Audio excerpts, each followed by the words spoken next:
Hey everybody, welcome to the first podcast episode for Mental Vibes. Woo! All right. So excited for that. So this first segment that I'm going to be doing on the podcast is going to be featuring various women that I know, love, respect, and I'm going to just be asking them about their life and how they've achieved multiple goals in their life or how they've gone through stressful times through their life. So hopefully it's motivating to everybody that watches. My name is Rhashanna, and today's special guest, who better to interview first than my mom? So, introduce yourself and just tell us a little bit about who you are, Mommy. Okay. Well, good morning, everyone. As Rhashanna stated, my name is Dianne Barr, and I am her mother. Woo! And I was born here in Phoenix, Arizona, back in 1950. So I just revealed my age. But anyway, okay. So I went to high school here, and then I went to college for a couple of years, and I didn't get a degree. So I do regret that. So I have a few regrets in life, but anyway, yeah, I made it through. God has brought me thus far, and He's not done with me yet. But anyway, yeah. So like I said, I didn't graduate from college. I never got a degree. I just had various jobs. I started working with Pacific Bell, which is part of AT&T. I started working for them when I moved to California. That was there, and that was a really good job. They had really good benefits. I got paid pretty good, and yeah, so I worked with them, and then after Rhashanna was born, I decided to move back here to Arizona to be closer to family. And so when I moved back to Arizona, I started working for the state of Arizona, which also had good benefits. And so I worked with them, but they didn't pay enough money. So that was pretty much the bottom line. So I had to go out and get another job. So I went and I got a job interview with it was America West Arena at that time. And actually, Rhashanna went to the interview with me. Do you remember when you went to the interview with me? No, no. Yeah, it was called America. It's called Footprint Center now, but it was America West Arena at the time. And you went to the interview with me. Oh my gosh, no. Did I meet any of the Phoenix Suns? You were my inspiration for getting that job because I knew I needed another job because I wasn't able to make it just working one job with the state. So yeah, so Rhashanna was there with me and she cheered me on and I got hired on with America West Arena. And yeah, I stayed there for 20 years. Wow. And yeah, that's a long time to have a part-time job, but I needed to work because I had a daughter to support. So yeah, I worked with them for 20 years. And yeah, like I said, God brought me through. And yeah, so yeah, but yeah, now I'm retired. I was blessed to be able to retire from the state of Arizona in 2012. And you don't need any degrees because I got 4 for you. That's right. So hallelujah. hashtag Wendy Ofespo from the Real Housewives of Ponce. I got 4 for my mom. That's right, and she's not even Nigerian. No, actually I am. Remember I took the ancestry DNA test, y'all. I am 34% Nigerian, and I'm very proud of that 34%. There you go. So Nigeria, holler at me, send a girl, fly me out. Okay, there you go. Fly me out. I want to come do my birthright tour. A lot of different things, so we'll just go back a little bit. So you went to, if I'm not mistaken, NAU. I went to NAU the first year, and I regret not staying there. But then I didn't like it because there wasn't a whole lot there to do. So I ended up transferring over to the University of Arizona, and I didn't do well there at all. It was harder. But yeah, so I didn't do well. So yeah. But if you think back on the times, because what years were those? Like in the 70s. In the 70s, yeah. And there weren't. I mean, I have spoken to some of your friends who had went to about how there weren't a lot of African Americans in Flagstaff True that. during that part, and it was hard for all of them. And I think everybody Yeah. ended up leaving NAU, right? I don't think anybody ever A stayed. couple of people graduated from Did they? there. Yeah, a Yeah. couple of people, not very many, Yeah. but yeah, Yeah. yeah, Okay. So yeah. it was hard, but that's okay. You came home, then you going to different areas of Arizona and attempting to get your education, which is good. It's admirable that Right. you left home. So a lot of people are scared to leave home. True. True. I'm a therapist and I work with a lot of teenagers who, and I'm talking to them about college, and a lot of them don't want to leave more than 15 miles away from their home, but they really should go. Yeah, They should go venture out and be away from home from a little bit. I agree. But you also were in the military. Did you talk about that? Yeah, I was going to say that I forgot to Mm-hmm. mention that I did have a short stint in the military. And yeah, that was during the time when I was living in California. And, I wasn't really satisfied with where I was going in my life. So I just decided one day to join the Army.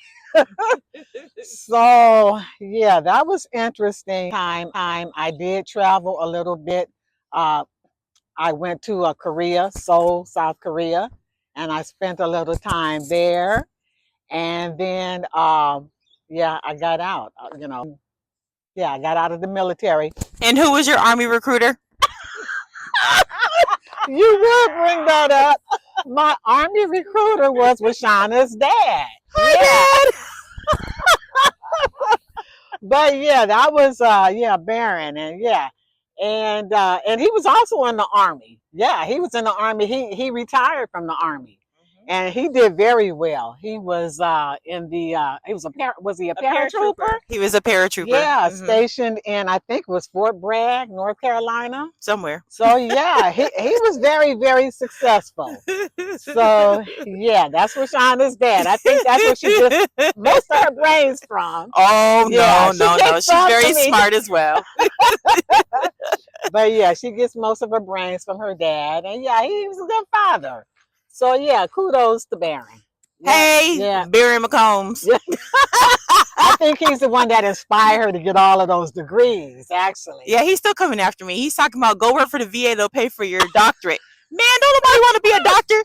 You can be the only Dr. McCombs as far as I'm concerned. I have been through enough schooling to have an honorary doctorate at this point. I mean, right. I should have a doctorate. They're giving everybody else doctorates.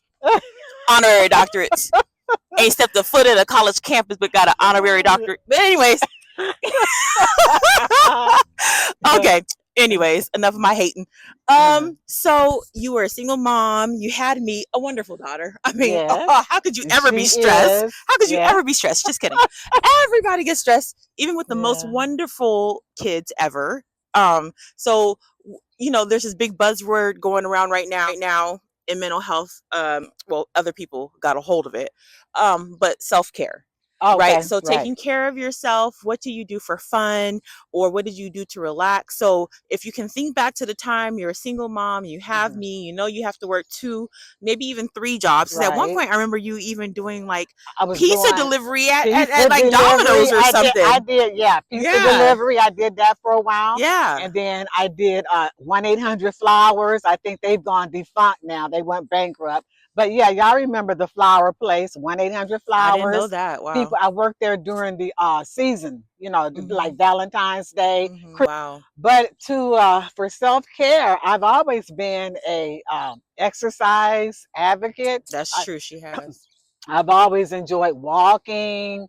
I used to hike. I used to hike up to they used to call it Squaw Peak, but it's now Piestewa Peak. Yeah, I used to go there all the time.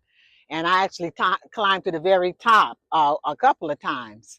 But yeah, and so I don't do that as often anymore, now that I've gotten older, but I still like to do nature walks. I do that with my sister-in-law. We do that. We go almost every weekend out to Arcadia, to the Herberger Canal, and we do walks out there. And then we just walk around the neighborhoods looking at the beautiful homes that they have out there. So yeah, we do nature walks. And then the other thing I like to do is I love getting massages. I like Mm. to get, sometimes I might not get a full body massage, Yeah. but I like to getting the chair massages, That's reflexology. where I get my love of massages from. Yes, yes, I like doing the Yeah. reflexology. So yeah, I'm all about self-care and Mhm. exercise. One thing I do need to work on is nutrition. I need to work Facts. on that better. But I Facts. think most people, have that Facts. flaw. Mhm. But yeah, yeah. So I like exercising, and that's part of my self-care. Yeah, Yeah, and those massages. That's where I get it from. That's why I always want a yeah, massage because she always would go get massage just to right. take care of herself and relax, which Yes, I think is really good. So that is something that you've always done. right. And Um, then prayer, of course, yes, that's really absolutely. important. Prayer is very important for self-care as well. Mhm. I So agree. And you're right. yeah, Many people don't talk about that for right. self care. But yeah, prayer is definitely important. I definitely remember Yeah, watching you pray as we used to pray together. We used to read the right, Bible together when I was a kid. So yeah, right. definitely. That's all facts. She would do all of that when I was growing up. And I'm sure that did help get you through. Yeah, of Another course. thing that I'm sure helped get you through is, family, friends. My best friend Ashley. Yeah. Shout out Ashley. Hi, Ashley. And Yeah. so she's always talking about her bench, her squad, her tribe, like those close knit people that she keeps around her, that she trusts and she goes to with anything, and she just knows that they'll always be there. Hmm. So when I was growing up, when I was younger, when you were raising me and working all those jobs, and Hmm. who was like your bench, your squad, who were the Oh, people my you counted mother. on? Yeah, my mother for sure. She was very instrumental. And when I moved back from California, me and Rhashanna stayed with her for a while, and she was very instrumental. My mom, Marie Barr, and helping me to raise Rhashanna. She was there for me. Mm-hmm. And she used to babysit for me when I was working my, three jobs. And then there were a few of my family members. My Mm-hmm. niece Cheryl, she still Oh, lives in California, but shout out yeah, Usher. she's also Woo! Rhashanna. She's my niece, and she's Mm-hmm. Rhashanna's first cousin. But Rhashanna She's my calls her godmommy. auntie. Yeah, Mm-hmm. And yeah, she's my godmom. and her godmother as Mm-hmm. well. Yep. So, yep. Like even though when we moved here, I definitely remember spending so much time with her in California. And her mom. But let's not forget Oh, her mother. Emma. Oh, Yes, yes. yeah, Emma was huge. I remember always just very. loving to go to Aunt Emma and Uncle Ben's house. Yeah, her husband That Benny, was the Benny social hub in Williams. Yes, it California. was. Everybody Yes, went it to Aunt was. Emma's house, and I Yep. got to see a lot of my She loved to cousins. cook. She loved Yeah, it, and it was good. yeah, I remember that. I yes, remember that. My yeah, 5-year-old self remembers that food. And yeah. Aunt Cheryl and just everybody being together. Hmm. Hmm. Yeah, absolutely. So it's important to have a bench of squad, people Right. who are around you to help support you That's right. in any time of need. And it doesn't have to be a lot of people, just a few trusted people, you know.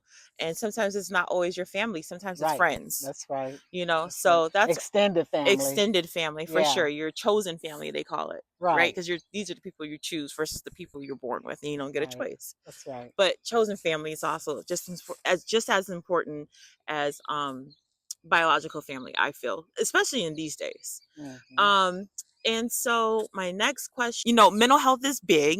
So we talked a lot about self care.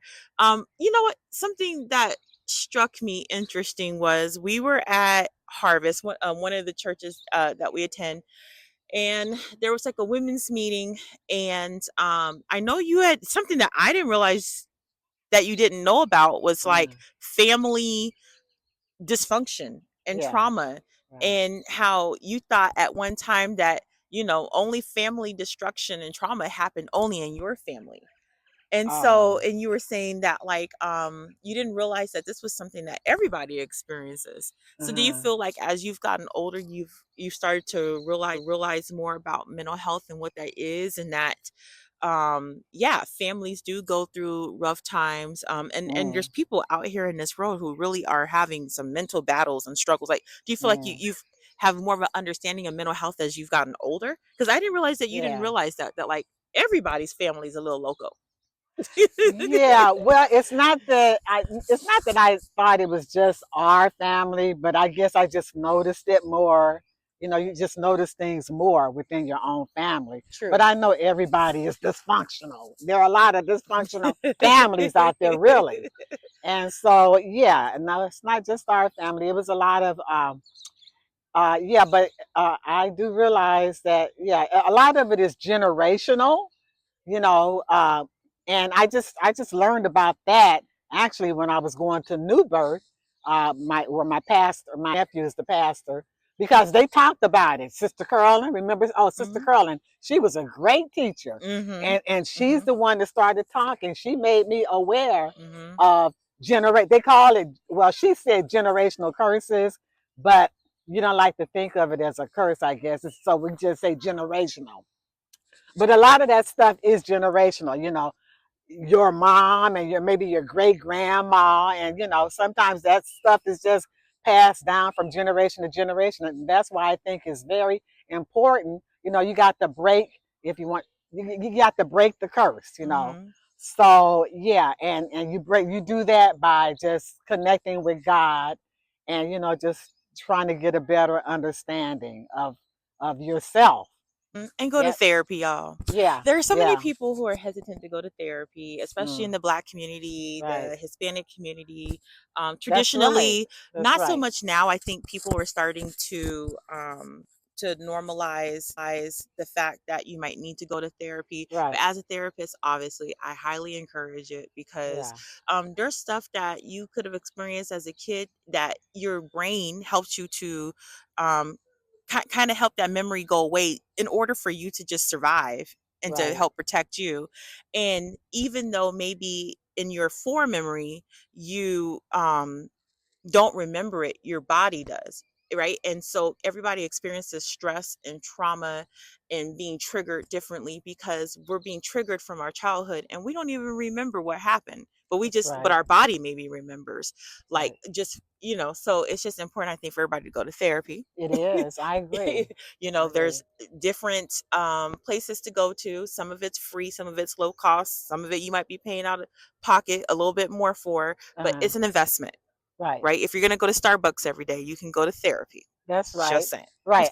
And I personally think that you need Jesus and you need therapy as Mm-hmm. well. You can Yeah. have both. You can have They go both. hand in hand. Yes, there's literally t-shirts They that go say hand in Jesus hand. and That's therapy. right. They go And you hand can in have hand. both. And there are Right. Christian therapists. One thing Exactly. that has really disappointed me is that there's a lot of pastors, traditional, more like in those like really, really religious sections of Christianity and Hmm. other religions, who have really gone out of their way to call therapists, psychotherapists, psychologists, um, d- like devils, basically, because Yeah. they feel like the theories that we use in counseling or you speaking to someone outside of the religious community is more harmful Mm, and not of God. But I right. just don't believe that. There's way too many Christian therapists that I know of that I know that therapy comes from God. It That's is right. another person to get feedback from. God we talk to, we don't always get that audible feedback Hmm. right away. Like God's not gonna be like, Right. okay, let me sit here and tell you about what you just pray and then hope Exactly. that like the answer Yeah. comes Yeah. about. But a Yeah. therapist is really good to reflect on, and even if the therapist isn't giving you the answer, which no therapist should just be telling you what to do, you need to be thinking of what to do yourself. Hmm. But there's a lot of people who find answers in therapy. So yes, Jesus and therapy, good combination. That's right. I agree. Amen. Amen. Amen. And every oh man, this thing came off. Hold on, let me fix that. I didn't know this thing was sliding back. You didn't tell me. I didn't realize it until you touched it. Lord Yeah. have mercy. Okay. She gonna have me That's- looking a fool on this camera.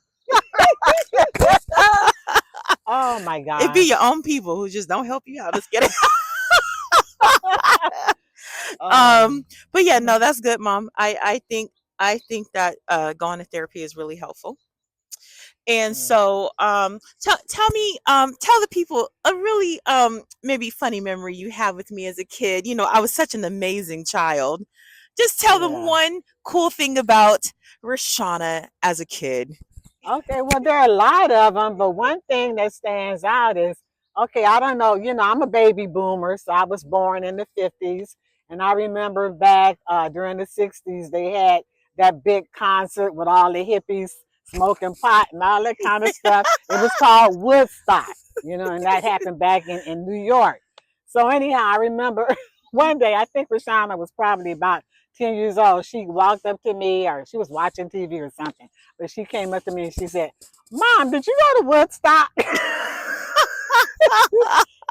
And that just blew my mind. That just really cracked me up. I'm like, what do you know about Woodstock? But anyhow, yeah. I was a very, very informative kid. And I watched a lot of TV.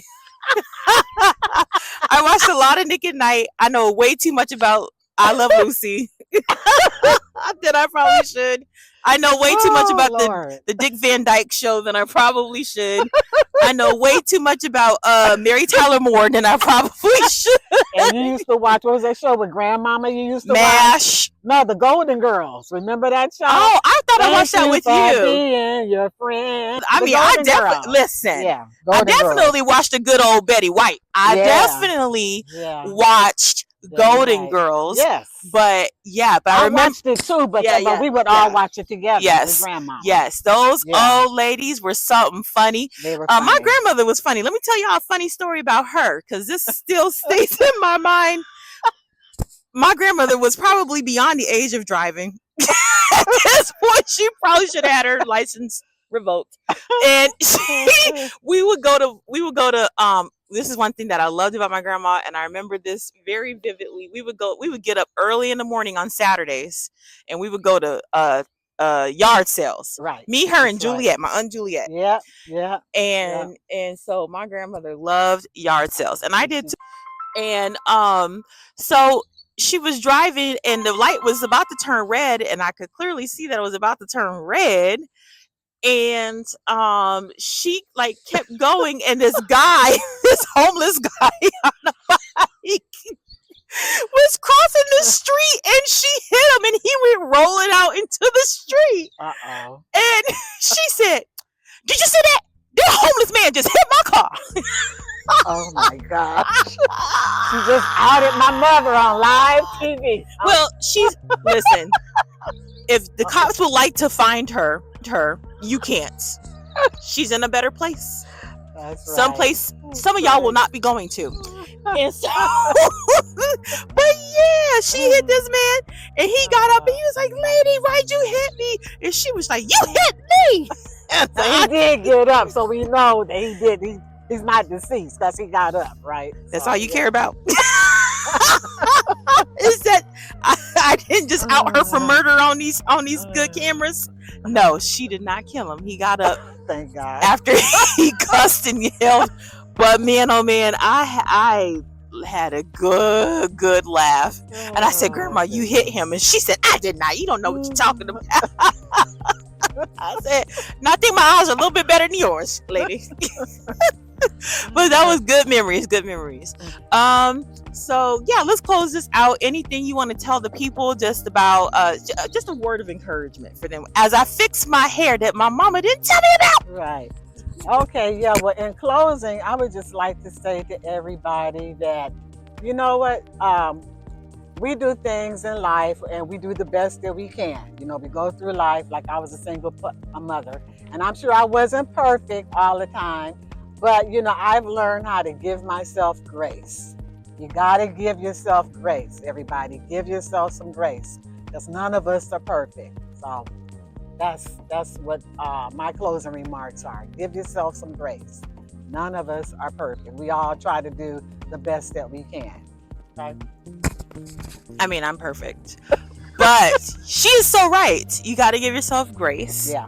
Because especially with parenting, there's really not a handbook for it. Right.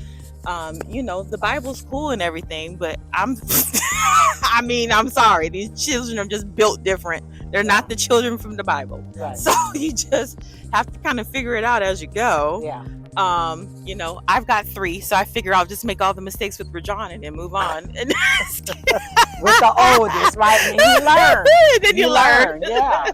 Yeah. But no, she really is a fabulous mom. Thank you. And yes, I'm glad she gave herself grace because she was really great. That's why I wanted to interview her first. So Yeah. thank you again. You You're probably see her welcome. back on Mental Vibes again. But yeah, Okay. this Looking was a forward great to it. first It podcast, Mom. was. All Woo! right, daughter. How did I Yes. do on a You did scale of 1 to awesome. 10? You did Rate me, awesome. rate me, rate me. Oh, a scale of 1 to 10. You are Mhm. absolutely a 10. I'm For really a real. 12, but we'll take 10. We'll take 10. Thank you so much. Let's give it up for Dianne Barr. And Rhashanna McCombs. All right. Woo. Praise God.